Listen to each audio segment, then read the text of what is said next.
সবাইকে ঈদ মোবারক। তামিম ভাই বেশি দিত। ঈদের দিন সম্ভবত নিউজিল্যান্ডের সাথে ম্যাচ ছিল, ওইটা হারার পর সবার কি অবস্থা ছিল?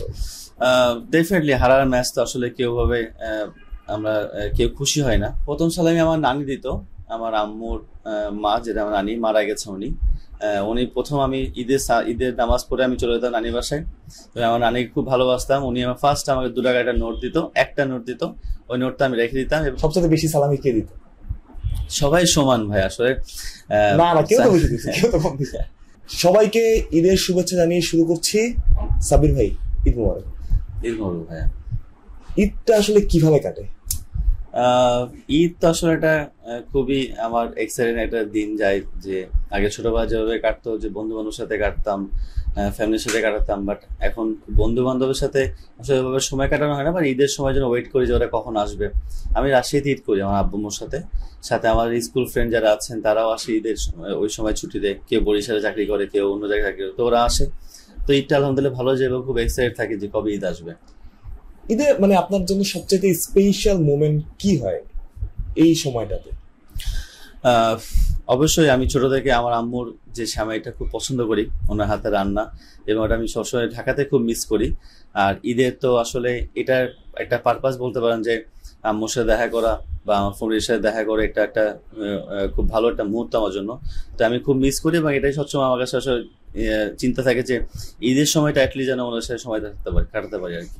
ছোটবেলার ঈদ আর এই ঈদের মধ্যে পার্থক্য কি? ছোটবেলার ঈদ তো অনেক মজার ছিল, যেহেতু প্রফেশনাল কারণে ঢাকাতে আসা হয়েছে এবং প্রফেশনাল কারণে ঢাকায় থাকা হয়। টু বি অনেস্ট, ঢাকা আসলে ওইভাবে থাকার মতো না, বাট জ্যাম অনেক প্রবলেম হয়। বাট আমার কাছে মনে হচ্ছে প্রফেশনাল কারণে ঢাকাতে আসা। বাট ছোটবেলার ঈদটা অনেক মজা ছিল, বন্ধু বান্ধবরে সালামি পেতাম, সবাই বড়রা সালাম করে সালামি দিত, 2 টাকা 5 টাকা যাই তখন যাই পেতাম। বাট এখন সালামির দিনটা এখন একটু কমে গেছে, বড় হয়ে গেছে, সালামি দিতে হয় আমাকে। তো এটা একটা মজার বিষয় এবং আমি এটা খুব এনজয় করি আলহামদুলিল্লাহ। লাস্ট কবে সালামি পেয়েছি?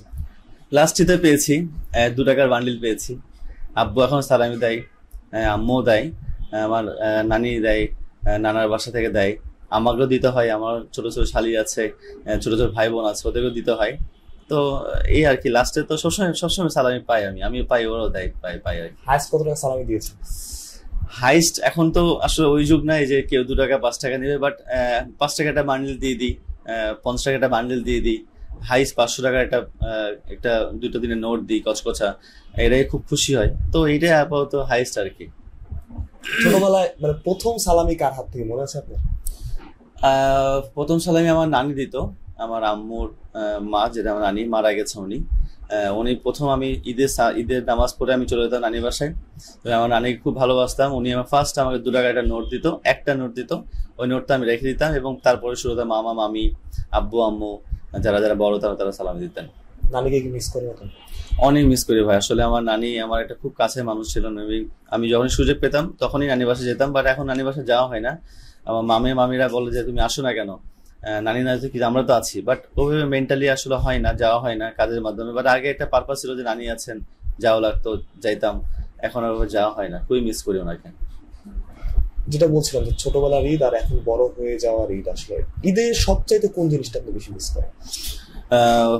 ঈদের সবচেয়ে বড় মিস করি ঈদের নামাজটা।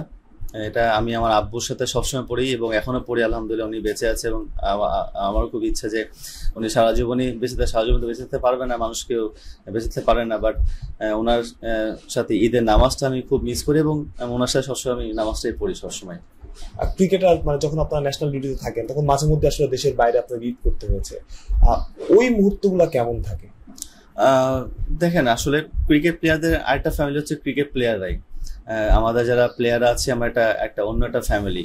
আমি বেশি 2-1টা ঈদ করতে হয়েছে, 2019 world cup, under 19 world cup করতে হয়েছে। তো ওই 2-3টা ঈদ করতে হয়েছে বাইরে।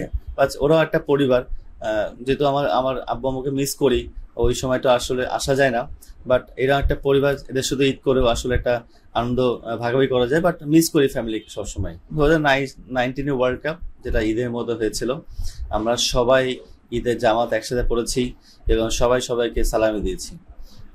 ঈদের দিন সম্ভবত নিউজিল্যান্ডের সাথে ম্যাচ ছিল, ওইটা হারার পর সবার কি অবস্থা ছিল? ডেফিনেটলি হারার ম্যাচ তো আসলে কেউ ভাবে আমরা কেউ খুশি হয় না। অবশ্যই একটা ব্যাড নিউজ ছিল, বাট চেষ্টা করছি ম্যাচটা জেতার জন্য। ক্লোজ ম্যাচ ছিল, হেরে গেছি, বাট ঈদের দিন আমার লাইফে ফার্স্ট আর কি ম্যাচটা ছিল আর কি। ঈদের সময় যখন একসাথে থাকেন ব্যাপারটা কিরকম হয় যে সবাই সবার পরিবারের সাথে কথা বলতে থাকেন, ফোনে হোক বা অন্যভাবে হোক, পরিবার কি আসলে বেশি মিস করেন যখন দেশের বাইরে থাকেন? না, অবশ্যই দেশের বাইরে গেলে তো পরিবারকে মিস করাই হয়, তাও আবার ঈদের সময় তো অবশ্যই মিস করি। আমরা সবার পরিবারের সাথে কথা বলা শেষ করে আমরা একসাথে ঈদের নাস্তাটা করি, একসাথে খাওয়া দাওয়া করি, হয়তো বা কোথাও ঘুরতে গেলাম একসাথে, বা ডিনার করলাম বা লাঞ্চ করলাম কোথাও। এই পারপাস ছাড়া তো হয় না কোথাও। তারপর প্র্যাকটিস নেমে যাই আমরা। সাবির ভাই, আপনারা যখন দেশের বাইরে ঈদ করেন, অনেক সময় আমরা দেখছি যে আপনাদের ছবি তোলার, এবং সবাই আমরা ছবি আপলোড দিই আসলে পাঞ্জাবি পরে। টিমমেট তো অনেকেই থাকে, 15 জন বা 20 জন সদস্য থাকে একটা দলের মধ্যে। সবচাইতে বেশি ছবি তোলার আগ্রহ কে পূরণ করে, কার প্রতি সবচেয়ে বেশি আগ্রহ থাকে দলের মধ্যে?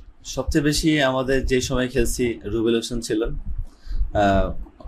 ও সবচেয়ে বেশি অ্যাক্টিভ, সবসময় ছবি তোলা নেই, সবার সাথে ছবি তুলে ঈদ মোবারক ঈদ মোবারক, ও সবচেয়ে আগে পোস্ট দেয়। তো আমি বলবো রুবেল হোসেন। আর কার সাথে ছবি তোলার জন্য সবার আগ্রহ বেশি ছিল? ওইখানে তো পঞ্চ পাণ্ডবে ছিল আমরা সবাই। মাস্টার ভাই ছিলেন, রিয়াদ ভাই, মুশফিক ভাই, তামিম ভাই, সাকিব ভাই, সবাই ছিলেন। তো ওনাদের সাথে ফার্স্টে আমরা সিনিয়রদের সাথেই ছবি তুলতাম, সালাম নিতাম, দেন আমরা আদার্স ছবি তুলতাম আমাদের সাথে। সবচেয়ে বেশি সালামি কে দিত? সবাই সমান ভাই আসলে। না না, কেউ তো বেশি দিত, কেউ তো কম দিত। তামিম ভাই বেশি দিত, যেহেতু উনি বেশি দিত। আর সবাই মোটামুটি ভালোই টাকা দিত আসলে। তখন ডলার পাউন্ড তো, 1 পাউন্ড মানে অনেক টাকা। তো আসলে পাউন্ড নিয়ে আমরা খুশি থাকতাম, যে পাউন্ডই হতো না। সবচাইতে বেশি কত টাকা সালামি পেয়েছেন এই প্লেয়ারদের, মানে বড় ভাইদের কাছ থেকে? 50 পাউন্ড পেতাম সবকিছু মিলে প্লেয়ারদের কাছ থেকে। 50 পাউন্ডই ওটা অনেক বিষয়, 5-6 হাজার টাকা। আসলে 5-6 হাজার সালামি তো কখনো কেউ দেয় না, এটাই আমাদের কাছে সবচেয়ে বড় পাউন্ড আর কি। কত দিয়েছেন হাইয়েস্ট?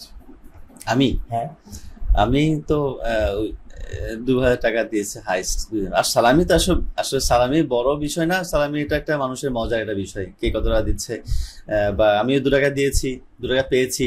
কখনো বিকাশে আমার বন্ধু আছে, তাকে 1 টাকাও পর্যন্ত দিয়েছি যে এই সালামি নেই, তোর সালামি। তো 2000 টাকা হাইস্ট দিচ্ছি আমি। কাকে দিয়েছিলেন, মানে আপনাদের ব্যাচের? আমার ব্যাচের দিনই আমার ছোট ভাই বোনদের দিয়েছি। আসলে আমাদের ব্যাচের কাউকে দেওয়া হয়নি, আমার ব্যাচের সবাই সমান ছিলাম। ওরকম ছোট কেউ ছিল না। মীরা সবাই ছোট ছিল, বাট ওভাবে সালামি ওকে দেওয়া হয়নি। বাট সবাই আমরা বড়দের সালামি নিতাম। সবচেয়ে বেশি সালামি কে চায়, মানে জানা হয় না যে বড় ভাইয়ের কাছে যাই সালামি চাই? ফান করে তো মিরাজে বেশি যেত আসলে। ভাই কিভাবে 100 পাউন্ড দেন, 200 পাউন্ড দেন, 500 পাউন্ড দেন। আসলে তখন তো আসলে এভাবে কেউ কথা বলা হইতো না। বাট মিরাজ অনেক ফানি ছিল, সবার ছোট ছিল, উনি ওই সবসময় অ্যাক্টিভ থাকতো এবং সবকিছু চ্যালেঞ্জ ওই করতো। সাবির ভাই, আপনাকে তো সবাই মানে বাউন্ডারি মারার জন্য বা ছক্কা মারার জন্য চেনে। আসলে সবার একটা ইচ্ছা থাকে বা দর্শকদের একটা চাওয়া থাকে, সাব্বির ভাই কখনো 6 বলে 6টা ছক্কা মারবে। একজন বলে যদি মারতে বলা হয়, আসলে কার বলে মারবে, কার বলে মারতে চান? না, আসলে কারো বলে মারাটা আসলে না, 6 বলে 6 মারাটা আসলে ডিফিকাল্ট। এটা আসলে একটা তো হয়ে যায় আসলে। কোন বলারকে মারবে এটা বলা মুশকিল। বাট সুযোগ আমি একবার মেরেছি অবশ্য আমার ক্যারিয়ারে, ক্রিকেট বলে 6 মেরেছি, 6টা 6। এটা রাজশাহী প্রিমিয়ার লিগে, তো অলরেডি মেরেছি। তো সুযোগ যদি আসে, এটা বলার আসলে নির্ধারণ করা যায় না। ওই সিচুয়েশন ডিমান্ড করে যে ওই সময়টা কোন মোমেন্টামটা কার সাথে আমার আছে আর কি। সাবির ভাই, মানে নতুন একটা জীবন অনেকদিন ধরে শুরু করেছেন, আপনার ঘরে নতুন একজন সদস্য এসেছে। আসলে এই নতুন জীবন শুরু করার পরে আসলে ঈদে বা অন্যান্য জীবনে আসলে কি রকম পরিবর্তন হচ্ছে আপনার? পরিবর্তন তো অবশ্যই এসেছে। একটা ভালোবাসা কাজ করে, বাসার বাইরে থাকতে মন চায় না, বাসায় আসি, ওর সাথে সময় কাটাতে চাই এবং ও খুবই খুশি থাকে, আমি থাকলে ও অনেক উৎসাহ থাকে। তো অ্যাজ এ ফাদার হিসাবে আমার উচিত যে আমার বেবিকে যখন সুযোগ পাই সময় দেওয়া, এবং আমি চেষ্টা করি সবসময় সময় দেওয়ার জন্য। ঈদে ভক্তদের জন্য কি মেসেজ থাকে? ভক্তরা আপনাকে দেখতে চায়, আপনাকে মিস করে, বিশেষ করে ন্যাশনাল টিমে যার সাথে খুব ভালো করে যান। কারণ আলটিমেটলি আপনি যতই ঘরোয়া লিগে ভালো খেলেন, যতই ফ্র্যাঞ্চাইজি লিগে ভালো খেলেন, আলটিমেটলি আপনার ভক্তরা আপনাকে বাংলাদেশের জার্সিতেই দেখতে চায়। আপনিও মনে হয় সেটাই চান? হ্যাঁ, অবশ্যই। যেটা আসলে বাইরে খেলে বা ডোমেস্টিক খেলে শান্তিটা না থেকে লাল সবুজ জার্সি ব্যাটটা যদি রানও করতে পারি, এটা আমার সবচেয়ে বড় শান্তি লাগবে। এবং যেটা বলেন যে দর্শক মানুষের ভালোবাসা আসলে কেউ চাইলে পায় না আসলে। টাকা দিয়েও কিনতে পাওয়া যায় না। এটা একটা মানুষের আল্লাহর নিয়ামত এবং তাদের ভালোবাসা, যে আমাকে এখন পর্যন্ত ভালোবাসে, মনে রাখছে। এটা আসলে তাদের প্রতি আমি কৃতজ্ঞ বোধ করি অবশ্যই। এবং আমি আশা করছি ডোমেস্টিক হোক বা যেখানে হোক ভালো খেলার চেষ্টা করবো, এবং বাকিটা বিসিবির উপর নির্ভর করে, সিলেক্টরের উপর নির্ভর করে আমাকে কিভাবে চান্স দিবে না দিবে। বা চেষ্টা করবো সবসময় ভালো খেলার জন্য এবং ভালো খেলে জাতীয় কামব্যাক করার জন্য। একটা মেসেজ দিন ক্যামেরার দিকে তাকিয়ে ঈদ উপলক্ষে দর্শকদের জন্য। সবাইকে ঈদ মোবারক। আশা করি সবাই ভালো আছেন এবং সবাই ভালো থাকবেন। ঈদটা আপনার পরিবারের সাথে, আপনজনের সাথে ভালো কাটুক, এবং এটাই ব্যাখ্যা করছি, এবং সবার জন্য দোয়া থাকবে ইনশাআল্লাহ।